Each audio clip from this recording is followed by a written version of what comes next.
Hello friends, welcome to the UPSC analyser. तो आज हम 24 जुलाई का इंडियन एक्सप्रेस डिस्कस करेंगे। सॉरी, आज न्यूज़पेपर बनाने में थोड़ा डिले हो गया। फर्स्ट पेज पर न्यूज़ है, in covid year 2 lakh students move from private to government schools in Andhra, 60,000 drop out. तो पैंडमिक का एक इम्पैक्ट ये भी है कि बहुत ज़्यादा बच्चों को ड्रॉप आउट देखा गया है और साथ ही कुछ बच्चे उनके पेरेंट्स की इकोनॉमिक डिस्ट्रेस के चलते गवर्नमेंट स्कूल में शिफ्ट हो गए प्राइवेट स्कूल से। तो in the academic year 2020-2021, more than 2 lakh students between classes 11 and 12 moved from private schools to government in Andhra Pradesh. Around 60,253 are estimated to have dropped out of the system. The move from government to private school is in line with what has been observed in another states. तो ज़्यादातर states में यही चीज़ observe की गई थी। तो ये कोविड-19 की वजह से और इकोनॉमिक डिस्ट्रेस की वजह से ऐसा देखने को मिला है। हम आगे चलते हैं और साथ में ड्रॉप आउट भी बहुत ज़्यादा बढ़ गए हैं। यहाँ पर कोई भी इंपॉर्टेंट न्यूज़ नहीं है। आगे चलते हैं। द इलेक्शन इन पीओके, यहाँ पे पाकिस्तान ऑक्यूपाइड कश्मीर की बात की गई है कि जो पाकिस्तान ऑक्यूपाइड कश्मीर है, पाकिस्तानीज उसे रेफ़र करते हैं आज़ाद जम्मू कश्मीर के नाम से और इंडिया उसे रेफ़र करता है कि पाकिस्तानी ऑक्यूपाइड कश्मीर है। Came into being after the 1949 ceasefire between India and Pakistan after the Kashmir war. तो जब कश्मीर वॉर हुआ था 1949, उसके बाद जब सीज़ फायर हुआ था तो कुछ एरिया जो था कश्मीर का वो पाकिस्तान ने ऑक्यूपाई कर लिया था और वो पाकिस्तान ऑक्यूपाइड कश्मीर बन गया है। And comprises the parts of the erstwhile state of the Jammu and Kashmir that were occupied by the Pakistani forces. तो बेसिकली जम्मू कश्मीर का पहले पार्ट हुआ करता था और 1949 के वॉर में पाकिस्तान ने इसे ऑक्यूपाई कर लिया था। Pakistan constitutional position on PoK is that it is not a part of the country. अब पाकिस्तान का ये कहना है कि पीओके उनकी कंट्री का पार्ट नहीं है, ये कश्मीर का लिबरेटेड पार्ट है। द कॉन्स्टिट्यूशन जो पाकिस्तान का है वो एक्चुअली 4 प्रोविंसेस की ही बात करता है, Punjab, Sindh, Balochistan, Khyber Pakhtunkhwa. The one direct reference to Jammu and Kashmir and Pakistan constitution is an article 257। तो जम्मू कश्मीर की पाकिस्तान के कॉन्स्टिट्यूशन में बात है आर्टिकल 257, जो कि ये बोलता है when the people of the state of Jammu Kashmir decide to accede to Pakistan, जो रिलेशनशिप होगी पाकिस्तान की और जम्मू कश्मीर स्टेट की वो डिटरमाइन होगी in accordance with the wishes of the people of that state. तो उस स्टेट के लोग जो चाहेंगे उसके अकॉर्डिंग डिटरमाइन होगा कि पाकिस्तान की गवर्नमेंट के और जम्मू कश्मीर के क्या रिलेशन रहने वाला है। इन इफेक्ट सेंट्रल रूल, लेकिन अगर आप प्रैक्टिकली देखो तो पाकिस्तान ही उसे कंट्रोल करता है। तो while PoK is ostensibly N autonomous self governing territory, तो वैसे तो ये ऑटोनॉमस सेल्फ गवर्निंग टेरिटरी है लेकिन पाकिस्तान आर्मी ही इसमें फाइनल आर्बिट्रर है सारे मैटर्स में। And the security establishment exercises tight control over what goes on in PoK. अगर at the height of the militancy in the Kashmir valley many of the training camps for militants were located in the PoK. तो PoK में बहुत ज़्यादा militant camps भी located हैं for all practical purpose, और बाकी सारे जो भी प्रैक्टिकल पर्पसेस है वहाँ पे पीओके रन होता by the Pakistani government through the all powerful Kashmir council. तो पीओके जो रन होता है एक्चुअली पाकिस्तान गवर्नमेंट के द्वारा होता है। एक ऑल पावरफुल कश्मीर काउंसिल बनाई जाती है जो कि 14 मेंबर बॉडी होती है और हेड होती है by the prime minister of Pakistan. तो यहाँ पर हम देख सकते हैं कि पाकिस्तान के बेसिकली मेन रोल है गवर्न करने के लिए पाकिस्तान ऑक्यूपाइड कश्मीर में, भले ही उसे ऑटोनॉमस रीजन बोला जाता है। Seats and legislatures, AJK Azad Jammu Kashmir got its own interim constitution. तो एजेके का अपना एक अलग कॉन्स्टिट्यूशन है। द सेम ईयर जब पाकिस्तान को अपना एक फुल फ्लेजेड कॉन्स्टिट्यूशन मिला था। असेंबली का 5 साल का टर्म होता है। लेजिस्लेटर्स अपना प्राइम मिनिस्टर भी चुनते हैं, साथ ही प्रेसिडेंट भी चुनते हैं। तो आई होप आपको समझ आ गया होगा कि पाकिस्तान ऑक्यूपाइड कश्मीर में अभी क्या चल रहा है। अब वहाँ पे इलेक्शंस होने वाले हैं बेसिकली। अब पेगासस के बारे में है कि पेगासस के और कौन कौन से फीचर्स कैरेक्टरिस्टिक्स हैं। तो पहला तो 0 क्लिक इंस्टॉलेशन है, मतलब इसमें ह्यूमन इंटरेक्शन की कोई भी ज़रूरत नहीं होती फ़ोन को इन्फेक्ट करने के लिए। एक्चुअली जो एंड्रॉयड या iOS सिस्टम में जो वल्नरेबिलिटीज़ होती है पेगासस उसका ही यूज़ करके फ़ोन को हैक करता है। तो 0 click installation that request no action by the target, ये सिर्फ एक ही एबिलिटी नहीं है, पेगासस की और भी ज़्यादा एबिलिटीज़ हैं, इसलिए इसको सुपर स्पाईवेयर के नाम से भी जाना गया है। इसकी एक यूनिक एबिलिटी है, वो है एक्टिव कलेक्शन की, जिसमें अटैकर के पास ये पावर होती है कि वो डिसाइड कर सके इन्फॉर्मेशन को कैसे कंट्रोल करना है। तो which gives attacker the power to control the information, जो भी वो टारगेटेड डिवाइस से कंट्रोल लेना चाहते हैं, instead of just waiting for information to arrive. तो इसमें अटैकर इस बात का वेट नहीं करेगा कि कब इन्फॉर्मेशन आ रही है। तो operator actively retrieves important information from the device. तो जो ऑपरेटर होगा वो एक्टिवली सारी इन्फॉर्मेशन रिट्रीव कर सकता है और जो भी उसे एग्जैक्ट इन्फॉर्मेशन चाहिए वो उसमें से ढूंढ लेगा। अब active data extraction, Pegasus allow the extraction of all existing including historical data on the device. अब जो पेगासस है वो हिस्टोरिकल डेटा को भी एक्सट्रैक्ट कर सकता है एक कॉम्प्रहेंसिव एक्यूरेट इंटेलिजेंस पिक्चर बनाने के लिए कि जो भी उसको डेटा चाहिए उसके लिए वो हिस्टोरिकल डेटा को भी ढूंढ सकता है। Collection features that allow an attacker to take real time actions on the target. इसके अलावा रियल टाइम एक्शंस भी ले सकता है पेगासस, जैसे कि जीपीएस अगर डिसेबल है तो जीपीएस इनेबल भी कर सकता है, फिर इन्फॉर्मेशन एक्सट्रैक्ट करके वापस से डिसेबल कर सकता है।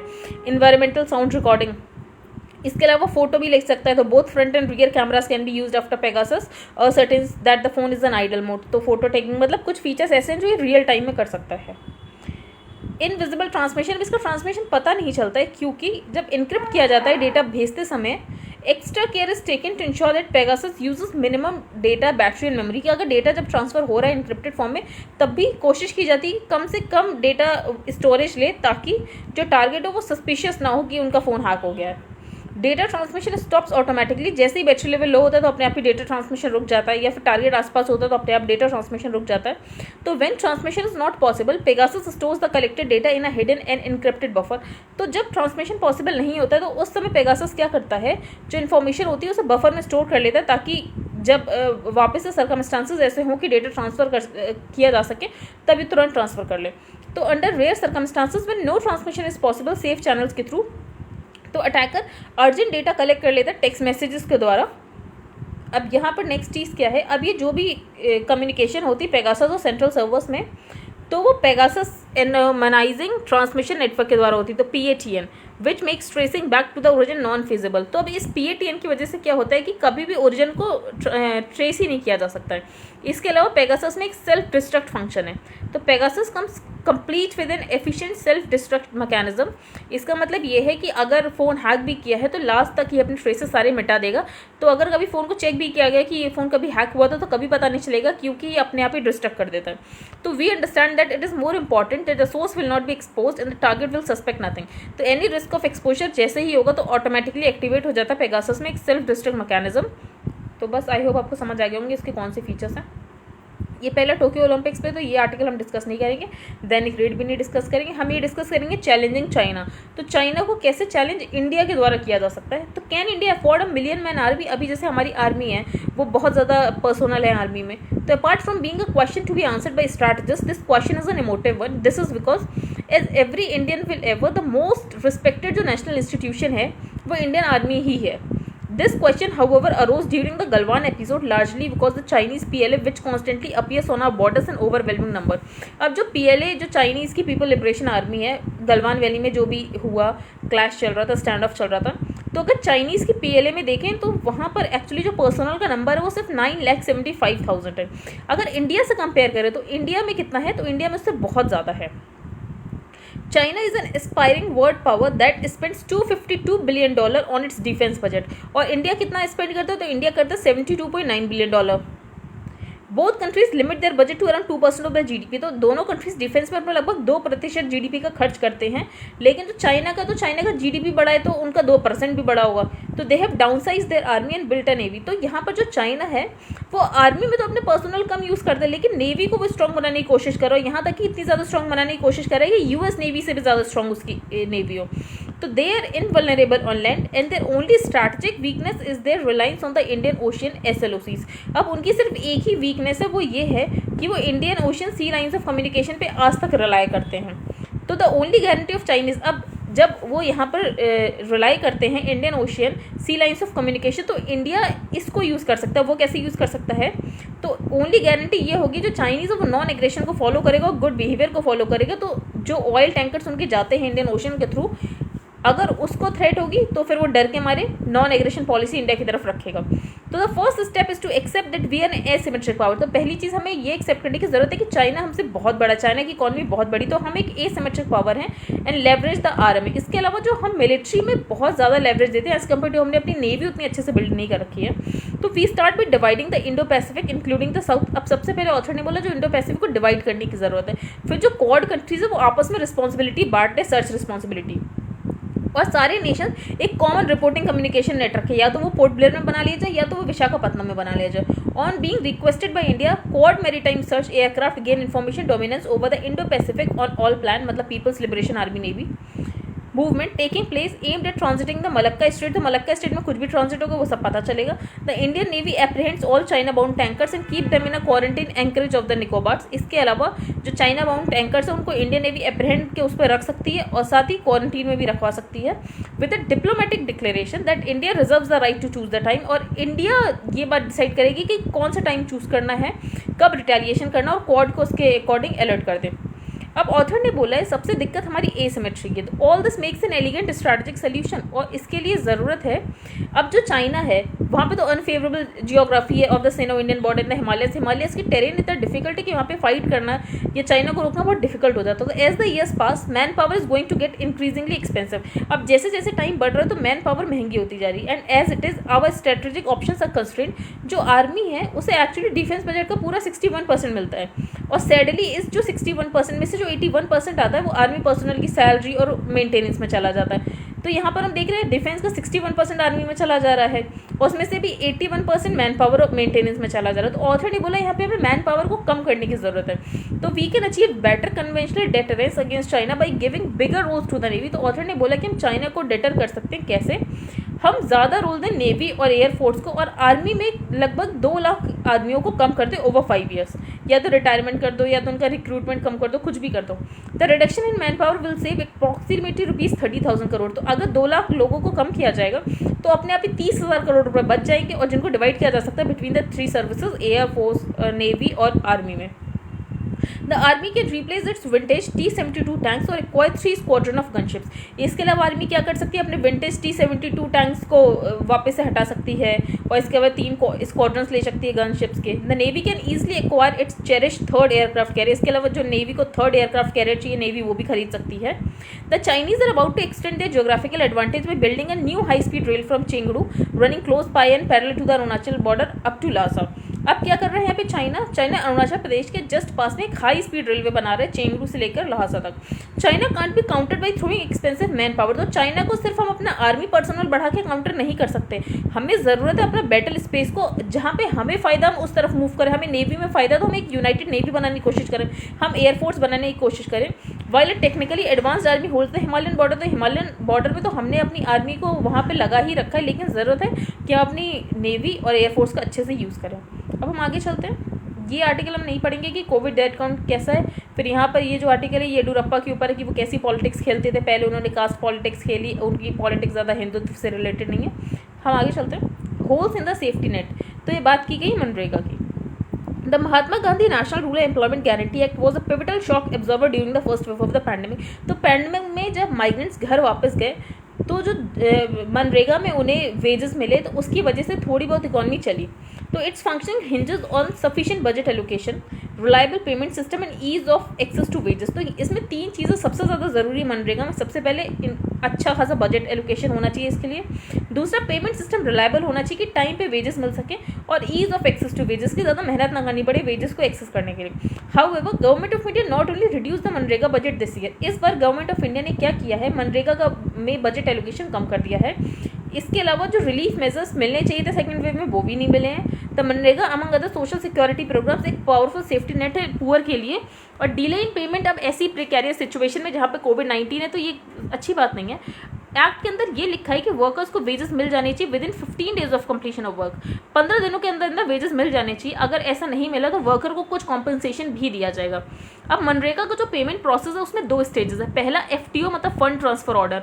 तो जैसे ही वर्कर का काम खत्म हो जाएगा कि हाँ इसने इतने दिन काम कर लिया है तो सारी डिटेल गवर्नमेंट ऑफ इंडिया को भेज दी जाएगी, बता पंचायत या ब्लॉक, और ये वाली रिस्पॉन्सिबिलिटी स्टेट की है। फिर GOI क्या करेगा, फंड ट्रांसफर ऑर्डर जब उसके पास आ जाएंगे तो इनको प्रोसेस करेगा और वेजेस डायरेक्टली वर्कर के अकाउंट में भेज देगा। तो जो स्टेज 2 है वो सेंट्रल गवर्नमेंट का काम है। तो the acts guideline say that the first stage जो है जिसमें स्टेट बताएगी हाँ इन लोगों ने काम कर लिया, ये इनकी डिटेल्स है, वो 8 दिन में पूरी होनी चाहिए।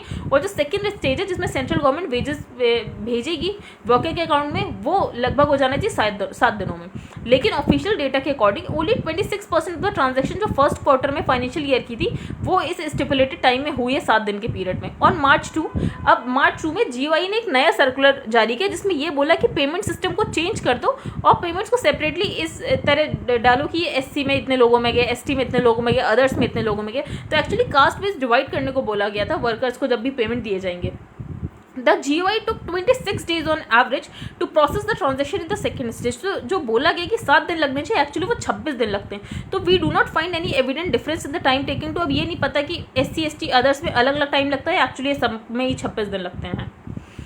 These delays were completely unaccounted for as they were not reflected in the MNREGA MIS. Based on these findings, अब 2018 में सुप्रीम कोर्ट ने ये बोला था, GOI को रिप्रीमेंड किया था और ये बोला था कि आप कॉम्पनसेशन भी नहीं दे रहे हो, इतना लेट दे रहे हो, तो वेजेस तो आपको कॉम्पनसेशन देना चाहिए, तो आप कॉम्पनसेशन क्यों नहीं दे रहे हो. 3 years hence the GOI continues to violate the act and court orders. और ऑथर ने बोला 3 साल हो चुके हैं, 2018 में ऑर्डर आया था, उसके बाद भी जो गवर्नमेंट ऑफ इंडिया है आज तक इसे वायलेट करती है और कोर्ट ऑर्डर्स को भी वायलेट करती है. What is most surprising is that such inordinate delays are being observed at the beginning of the financial year. Author ने बोला ऐसे डिलेज हमें फाइनेंशियल ईयर के स्टार्टिंग में देखने को मिल रहे हैं, जबकि फाइनेंशियल ईयर के स्टार्टिंग में तो अच्छे खासे फंड्स होते हैं, तो फिर ऐसी दिक्कत क्यों आ रही है. During such an unprecedented crisis, the move of segregating payments by caste categorizes raises apprehensions. अब ऑथर ने बोला अभी कोविड-19 चल रहा है, उसके बाद भी हम देख रहे हैं कि जैसे पेमेंट को कास्ट के अकॉर्डिंग डिवाइड कर दिया गया है, तो ऑथर ने बोला ये थोड़ी एप्रीहेंशन वाली बात है. While affirmative action is important, affirmative action जरूरी है, लेकिन पेमेंट आर्किटेक्चर में कोई चेंज करने की जरूरत नहीं, क्योंकि पेमेंट आर्किटेक्चर अच्छा है, जेम ट्रिनिटी सब कुछ है. जो सेक्रेटरी या मिनिस्ट्री ऑफ रूरल डेवलपमेंट, उन्होंने ये बोला था कि हमने कास्ट कैटेगरीज में इसलिए डिवाइड करने को बोला ताकि पता चल सके कि कितने SC ST कम्युनिटीज बेनिफिट हो रही मनरेगा की वजह से. Well the purpose of knowing the amount of money accrue to SC ST households is useful. तो ऑथर ने बोला ठीक है, ये अच्छी बात है कि आप जानना चाहते हो कि SC ST कम्युनिटी कितनी बेनिफिट हो रही है मनरेगा की वजह से, लेकिन अगर आप एक बार वेज पेमेंट कंप्लीट भी कर लो उसके बाद भी ये चीज़ पता लगाई जा सकती है. उसके लिए पेमेंट आर्किटेक्चर में कुछ छेड़खानी करना वो ठीक बात नहीं है. While the act does not distinguish between APL and BPL, अब ये जो एक्ट है मनरेगा वो डिस्टिंग्विश नहीं करता कौन APL कौन BPL कौन वल्नरेबल नॉन वल्नरेबल. सबसे पहली बात ये, तो फिर ये पेमेंट सिस्टम में क्यों हम ऐसी कास्ट कैटेगरीज बना रहे हैं. However no mechanism to solicit feedback from workers to evaluate the robustness of this system have ever been created. तो ऑथर ने बोला जो भी वेज मैकेनिज्म चल रहा है मनरेगा में, उसके लिए कभी भी वर्कर्स का फीडबैक नहीं लिया गया कि उनको ये सिस्टम कितना रॉबस्ट लगता है. In this case there was no consultation with the state governments either. साथ ही स्टेट गवर्नमेंट के साथ भी कोई कंसल्टेशन नहीं की गई. It is no surprise that stage 2 of the payment process is taking 3 times more than it should. अब स्टेज 2 को लेने 7 दिन चाहिए, ले 26 दिन रही है. तो India boasted 4,355 crore digital retail transaction किए गए हैं हमारे द्वारा, मतलब डिजिटाइजेशन बहुत ज़्यादा बढ़ रहा है ट्रांजेक्शन में. इन कंपैरिजन अगर मनरेगा ट्रांजेक्शन देखो तो सिर्फ वो इसका 1.6% है. तो ऑथर ने बोला जो मनरेगा में सब्सिस्टेंस वेजेस जो दिए जाते हैं लोगों को वो इतने एल्यूसिव क्यों हैं. हम आगे चलते हैं. To reach a peace deal Taliban must से अफगान प्रेसिडेंट मस्ट हुआ. अब तालिबान ने ये बोला है कि अगर वो चाहते हैं पीस डील हो कोई अफगानिस्तान में, तो जो अफगानिस्तान के प्रेसिडेंट है अशरफ घनी, उनको रिमूव करना पड़ेगा. तालिबान से they do not want to monopolize power. Taliban ने सबसे पहले ये बोला कि वो पावर को मोनोपलाइज नहीं करना चाहते, but they insist there won't be peace. लेकिन उन्होंने साथ में इस बात पे भी जोर डाला है कि अफगानिस्तान में पीस तब तक नहीं हो सकता जब तक एक न्यू नेगोशिएटेड गवर्नमेंट नहीं आएगी काबुल में और प्रेसिडेंट अशरफ घनी को वहाँ से हटाया नहीं जाएगा. तालिबान ने have swiftly capture territory in recent weeks, काफ़ी टेरिटरी एक्वायर कर ली हैं. Memories of the Taliban last time in power some 20 years ago, तब जब तालिबान 1996 से लेकर लगभग 2000 तक रहा था, तब उन्होंने बहुत हार्श ब्रांड ऑफ इस्लाम लगाया था अफगानिस्तान में, जैसे कि गर्ल्स को एजुकेशन लेना अलाउ नहीं है, विमेन को काम करना अलाउ नहीं था. तो अब सबको अफगानिस्तान में डर लग रहा है वहाँ के सिटीजन्स को कहीं ये सारी चीज़ें वापस ना आ जाएं तालिबान जब पावर में आएगा. शाहीन शेर The Taliban will lay down their weapons when a negotiated government accepted to all sides in the conflict is installed in Kabul. अब तालिबान के जो स्पोक्स पर्सन उनका ये कहना है कि तालिबान अपने सारे वेपन्स छोड़ देगा अगर एक नई नेगोशिएटेड गवर्नमेंट आ जाए और सारे साइड्स के उसमें जो भी नेगोशिएशन है वो सारे साइड से हो जाए. I want to make it clear that we do not believe in the monopolising of power. तो उन्होंने ये बोला हम पावर को मोनोपलाइज नहीं करना चाहते हैं बिकॉज एनी गवर्नमेंट, क्योंकि उन्होंने भी सीखा है कि कोई भी गवर्नमेंट जो मोनोपलाइज करनी चाहती है पावर अफगानिस्तान में वो ज़्यादातर सक्सेसफुल नहीं हुई है. But he was also uncompromising on the continued rule of घनी. लेकिन वो इसके लिए काफ़ी अनकॉम्प्रोमाइजिंग है कि घनी का रूल नहीं चलना चाहिए और उन्हें वॉर मॉन्गर बोला है, ये सारी चीज़ें बोली हैं. Before any cease fire there must be an agreement on a new government. तो उन्होंने ये बोला है कि किसी भी सीज फायर से पहले ज़रूरत है कि एक न्यू गवर्नमेंट के लिए एग्रीमेंट हो जो कि सबको एक्सेप्टेबल होना चाहिए और बाकी अफगान्स को भी एक्सेप्टेबल होना चाहिए. साथ ही उन्होंने ये बोला अगर तालिबान का रूल आएगा भी न्यू गवर्नमेंट में तो विमेन को अलाउ किया जाएगा काम करने के लिए, स्कूल भेजा जाएगा और वो पॉलिटिक्स में भी पार्टिसिपेट कर सकती हैं. लेकिन उन्हें हिजाब तो पहनना ही पड़ेगा। He said women won't be required to have a male relative, और उनको ज़रूरत नहीं होगी मेल रिलेटिव की अगर उन्हें घर से बाहर जाना है, क्योंकि जब तालिबान का लास्ट टाइम रूल था तो बहुत सारी हार्ड कंडीशंस लगाई गई थी। And the Taliban commanders in newly occupied districts have ordered that universities, school and markets, तो अब जो यूनिवर्सिटीज, स्कूल, मार्केट्स उसमें हर जगह विमेन और गर्ल्स पार्टिसिपेट कर सकती हैं। हाउएवर अगर रिपोर्ट्स की माने जो कैप्चर्ड डिस्ट्रिक्ट हैं तालिबान पे, वहाँ पे देखा गया तो विमेन के ऊपर हार्श रेस्ट्रिक्शंस लगाई जा रही हैं, यहाँ तक कि उन स्कूल्स में इन्होंने आग भी लगा दी जहाँ पे विमेन जाती हैं। अब हम आगे चलते हैं। Xi visits Tibet border town near Arunachal, तो on Wednesday Xi flew directly to Nyingchi, तो आपको पता नहीं चाहिए नेंगाची कहाँ पर है, तो तिब्बत में है। Later he travel to Tibet capital, तो तिब्बत की कैपिटल लहासा। एक इन्होंने हाई स्पीड बुलेट ट्रेन बनाई है तो वहाँ पर उसके लिए गए थे।